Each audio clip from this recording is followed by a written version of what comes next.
Hello Android users, if you're not getting notifications of your WhatsApp, unseen message, status or calls, then I'm going to tell you which feature to on, right? Go to the WhatsApp of your phone, tap on the settings and slide it down to notifications.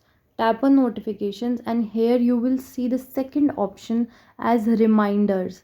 Reminders means that even if you have opened your messages and you some of the messages are left, it is going to remind you of the unseen messages that you left, or maybe any status or WhatsApp call.